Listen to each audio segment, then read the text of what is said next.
ગાંધીનગર ઉત્તર વિધાનસભાના ધારાસભ્ય રીટાબેન પટેલના જન્મદિવસ નિમિત્તે સહાય વનમાં 8 થી 10 ફૂટ ઊંચી ધરાવતા 1000 જેટલા ઓક્સિજન અપાતા વૃક્ષો વાવેતર કરવામાં આવ્યું છે।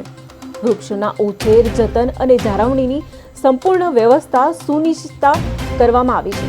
જન્મદિવસ નિમિત્તે ગૌ સેવા અને સિવિલ હોસ્પિટલમાં સારવાર હેઠળના દર્દીઓ માટે જરૂરી ખાદ્ય કીટ વિતરણ જેવી સેવાકીય પ્રવૃત્તિઓ પણ હાથ ધરવામાં આવી છે।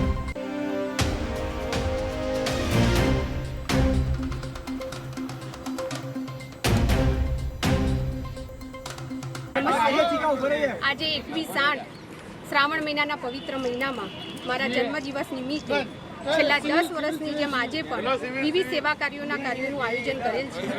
હું મારી જાતને ખૂબ નસીબદાર સમજું છું કે શ્રાવણ મહિનાના પવિત્ર મહિનામાં મારો જન્મદિવસ આવે છે। આથી આ દિવસે શિવ શક્તિની પૂજા કરીને સવારથી જ સેવા કાર્યોની શરૂઆત થાય છે।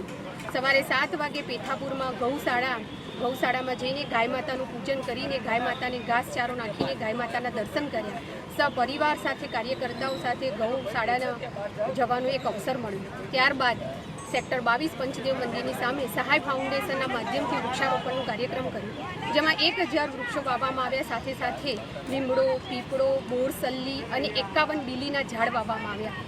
આ ઝાડ વાવવામાં મારા ભારતીય જનતા પાર્ટીના સર્વ કાર્યકર્તાઓ સાથે મારા પરિવાર જોડાઈને આ ખૂબ સારા અવસર આજે મારા જન્મદિવસે ઉજવ્યો। સાથે સાથે અત્યારે ગાંધીનગર સિવિલમાં જરૂરિયાત બાળકોને ફૂટ વિતરણનો કાર્યક્રમ, દિવ્યાંગ બાળકોને સાયકલનું વિતરણ તેમજ અનાથ બાળકોને ભોજન વિતરણનો કાર્યક્રમ પણ અત્યારે રાખેલો છે। સમગ્ર ભારતીય જનતા પાર્ટી કે જે મારો બીજો પરિવાર છે એ પરિવારની સાથે આજે સવારથી સાંજ સુધીમાં સેવા કાર્ય કરવાનો એક અવસર મળ્યો છે। ત્યારે આજના દિવસે મારા જે સેવા કાર્યોની અંદર મારી સમગ્ર ભારતીય જનતા પાર્ટી, મારા પરિવારના સભ્યો જે જોડાયા છે તેમને બધાને અભિનંદન આપવાની સાથે આજે ફરીથી શ્રાવણ મહિનાના પવિત્ર મહિનામાં શિવ શક્તિના આશીર્વાદ સાથે દર વર્ષે હું આવી રીતે સેવા કાર્ય ઉજવી શકું એવી પ્રભુના ચરણોમાં પ્રાર્થના કરું છું।